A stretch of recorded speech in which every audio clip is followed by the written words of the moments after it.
Dear students, a very warm welcome to all of you in my today's lecture of sales management. In today's lecture, we will discuss upon the topic sales force evaluation and analysis. यानी कि आज के lecture से हम sales force के evaluation और analysis के concept को डिस्कस करेंगे। जैसा कि प्रीवियस लेक्चर तक मैंने आपसे सेल्स फोर्स कंपेंसेशन के रिगार्डिंग डिफरेंट टॉपिक्स को कवर किया था। अगले स्टेप में हम sales force evaluation and analysis को डिस्कस करेंगे। क्या कॉन्सेप्ट होता है सेल्स फोर्स इवैल्यूएशन का? It is an assessment of the overall personal selling effort. The evaluation process helps to measure whether the selling effort is on target with respect to the goals established and also provides strong clues of where and how the selling effort can be improved. यानी कि overall personal selling efforts को assess करने के लिए हम sales force evaluation को follow करते हैं। इवैल्यूएशन प्रोसेस के बेसिस पर हम ये मेजर कर सकते हैं कि जो हमारे सेलिंग एफर्ट्स हैं वो हमारे टारगेट से मैच कर रहे हैं या नहीं कर रहे हैं। यानी कि जो हमने गोल एस्टेब्लिश किए थे, जिनको हमने टारगेट के फॉर्म में डिफाइन किया था, क्या उनको सेलिंग एफर्ट्स के बेसिस पर अचीव किया गया या नहीं किया गया, इसको हम मेजर कर सकते हैं with the help of the evaluation process. और इसके साथ साथ हमें ये पता चल जाता है कि सेलिंग एफर्ट्स में हमें कहाँ और किस तरीके से एफर्ट्स करने चाहिए जिससे कि हम अपनी परफॉर्मेंस को प्रॉपरली इंप्रूव भी कर सके। यानी कि अगर हम सेल्स फोर्स की परफॉर्मेंस के इवैल्यूएशन की बात करते हैं तो इसमें एक सेल्स मैनेजर को सेल्स प्रोग्राम की इफेक्टिवनेस को प्रॉपरली टेस्ट करना होता है और उसके साथ साथ उसे ये डिटरमाइन करना होता है, ये उसे पता करना होता है कि जो उसके सेल्स प्रोग्राम को इम्प्लीमेंट किया गया था उसकी क्वालिटी क्या रही बाय हिज टीम और बाय हिज सेल्स पर्सन्स। उसकी क्वालिटी को भी उसे डिफाइन करना होता है on the basis of the sales force evaluation. इसका मतलब हम कह सकते हैं कि sales force evaluation is a comprehensive study that looks at all the ways sales productivity and performance could be improved. यानी कि सेल्स फोर्स इवैल्यूएशन एक वो कॉम्प्रिहेंसिव स्टडी है जिसके बेसिस पर सेल्स प्रोडक्टिविटी और परफॉर्मेंस को प्रॉपरली इंप्रूव किया जा सकता है। ये इसकी बहुत शॉर्ट डेफिनेशन प्रोवाइड की गई है। पर्पस क्या है? अगर हम सेल्स फोर्स इवैल्यूएशन और एनालिसिस को फोकस कर रहे हैं तो इसके पीछे किसी भी ऑर्गेनाइजेशन का पर्पस क्या हो सकता है, सेल्स मैनेजर का पर्पस क्या हो सकता है? पर्पस होता है ये क्रॉस चेक करना कि जो सेल्स फोर्स एक्टिविटीज है वो ऑर्गेनाइजेशनल ऑब्जेक्टिव्स के साथ में अलाइनमेंट में है या नहीं है। यानी कि जो ऑर्गेनाइजेशनल ऑब्जेक्टिव्स डिसाइड किए गए हैं उन ऑब्जेक्टिव्स के अकॉर्डिंग सेल्स फोर्स एक्टिविटीज को परफॉर्म किया जा रहा है या नहीं किया जा रहा है।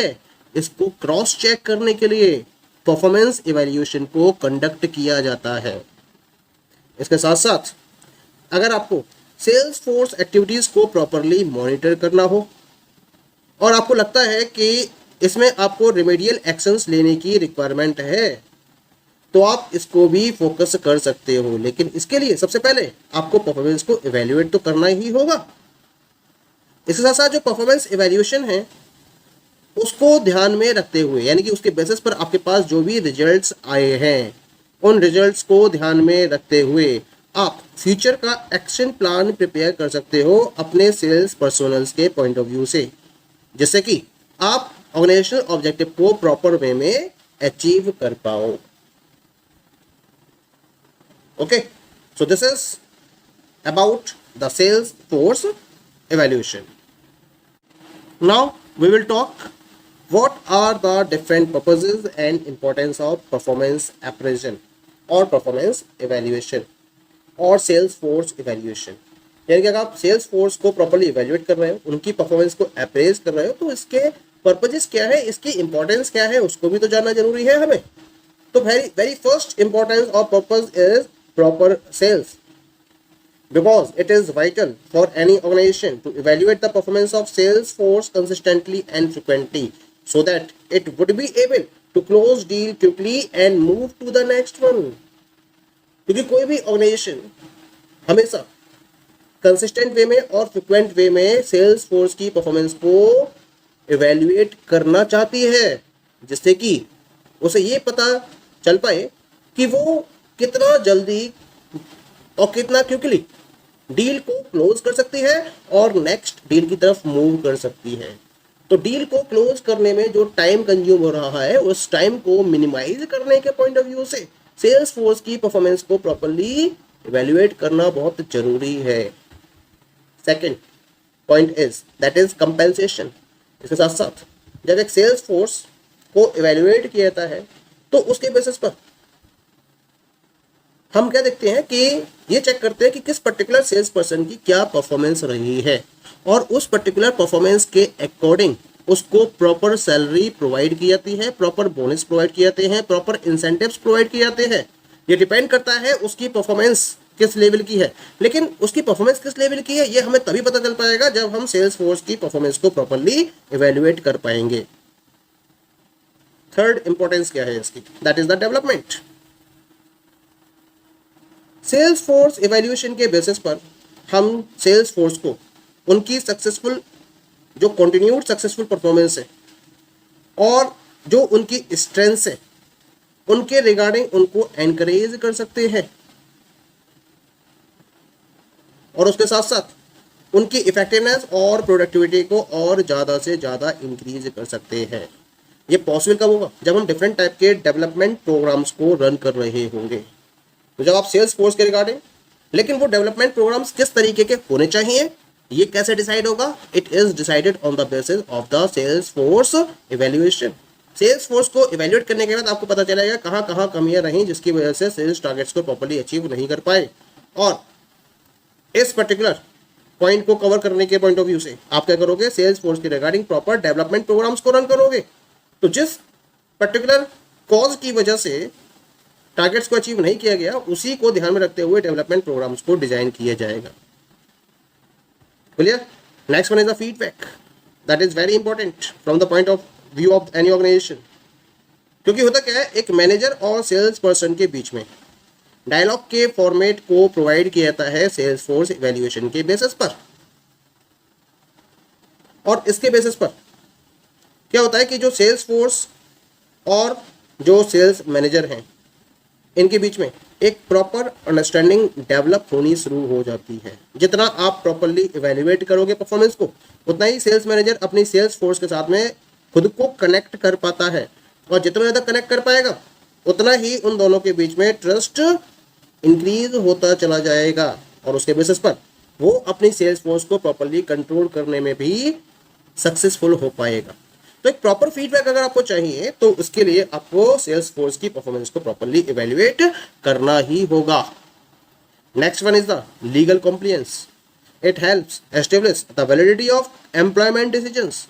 एम्प्लॉयमेंट डिसीजंस जैसे कि selection, compensation, promotions and penalties made on the basis of performance based information. तो जब आप इवैल्यूएशन करोगे तो उनकी परफॉर्मेंस के रिगार्डिंग डिफरेंट टाइप की इंफॉर्मेशन आपके पास अवेलेबल होगी, और इस इंफॉर्मेशन को ध्यान में रखते हुए आप अपने एम्प्लॉयमेंट डिसीजन की वैलिडिटी को प्रॉपर्ली एस्टेब्लिश करोगे। आप ये देखोगे कि जब आपने सेल्स फोर्स को सेलेक्ट किया, उसको आप कंपेंसेशन प्रोवाइड कर रहे हो, उसको अगर आप प्रमोशन देना चाहते हो, उनको आप पेनल्टीज प्रोवाइड करना चाहते हो, तो किस बेस पर वो किया जा सकता है। तो इसके लिए उनकी जो परफॉर्मेंस बेस्ड इंफॉर्मेशन है उसको एक बेसिस बनाया जाता है, और उसके बेसिस पर एम्प्लॉयमेंट डिसीजंस की वैलिडिटी को एस्टेब्लिश किया जाता है।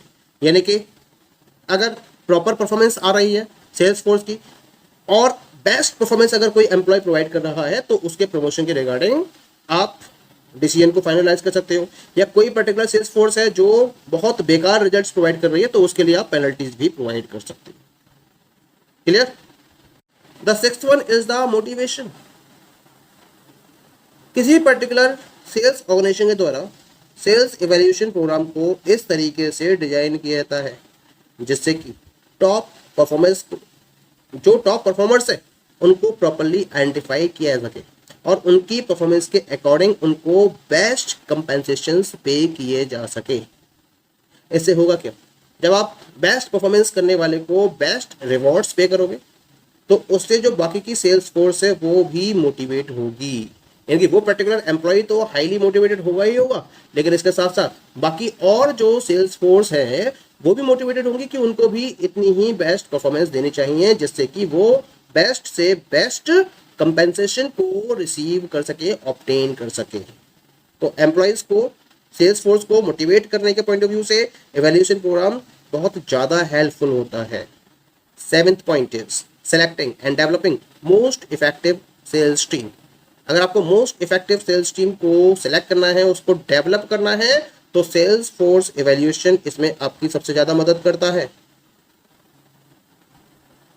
इस पर्टिकुलर प्रोसेस के बेसिस पर आप क्या कर सकते हो, अपनी ऑर्गेनाइजेशन में एक रिपोर्ट तैयार कर सकते हो, जिस रिपोर्ट में आपको टॉप परफॉर्मर्स के की एट्रीब्यूट्स को आइडेंटिफाई करना होता है।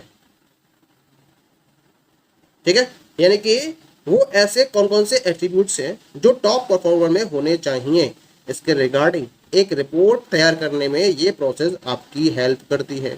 और उन पर्टिकुलर एट्रीब्यूट्स के बेसिस पर आप टॉप परफॉर्मर्स को आइडेंटिफाई करते हो, लेकिन ये इवैल्यूएशन के बाद ही तो पॉसिबल हो पाएगा।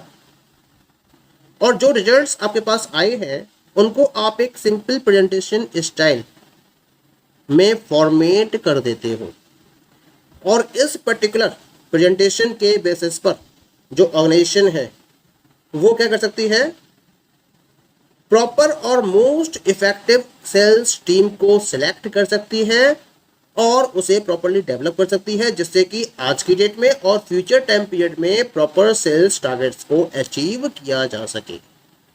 लेकिन ये सेल्स टीम कब डेवलप होगी, जब आप एक प्रॉपर इवैल्यूएशन प्रोसेस को फॉलो करोगे और उस इवैल्यूएशन प्रोसेस के बेसिस पर आप बेस्ट परफॉर्मेंस को आइडेंटिफाई करोगे, जिसके लिए आपने की एट्रीब्यूट्स पहले ही डिफाइन कर रखे हैं। और जो पर्टिकुलर पर्सन उन की एट्रीब्यूट्स को क्रॉस कर रहे हैं या उससे मैच कर रहे हैं, उनको आप बेस्ट परफॉर्मर्स की कैटेगरी में रखोगे, और इस तरह से आप बेस्ट परफॉर्मर्स के पॉइंट ऑफ व्यू से अपनी सेल्स टीम को डिजाइन करोगे, जो आपके सेल्स टारगेट्स को मोस्ट इफेक्टिव वे में अचीव करने में सक्सेसफुल हो सके। तो ये फायदा किसका हुआ, सेल्स फोर्स इवैल्यूएशन का। Next one is the personal. Personal का मतलब क्या है ना, इट अलाउज और evaluating the recruitment and selection processes, are they meeting their objectives, why और व्हाई नॉट। यानी कि आपने जो रिक्रूटमेंट एंड सिलेक्शन प्रोसेस को डिफाइन कर रखा है, उस प्रोसेस को इवैल्यूएट करने में भी सेल्स फोर्स इवैल्यूएशन प्रोसेस बहुत हेल्पफुल होती है। आप ये पता कर सकते हो कि जो आपने प्रोसेस डिफाइन करी है रिक्रूटमेंट एंड सिलेक्शन के रिगार्डिंग, क्या उसके बेसिस पर जो सेल्स फोर्स सेलेक्ट की गई है वो अपने ऑब्जेक्टिव्स को प्रॉपर्ली मीट आउट कर रहे हैं या नहीं कर रहे हैं। कर रहे हैं तो किस तरह से कर रहे हैं, और नहीं कर रहे हैं तो क्यों नहीं कर रहे हैं। इन रीजंस को भी आप प्रॉपर्ली आइडेंटिफाई कर सकते हो और उसके बेसिस पर अपनी रिक्रूटमेंट एंड सिलेक्शन प्रोसेस को और मॉडिफाई कर सकते हो। That is clear. Next one is the planning.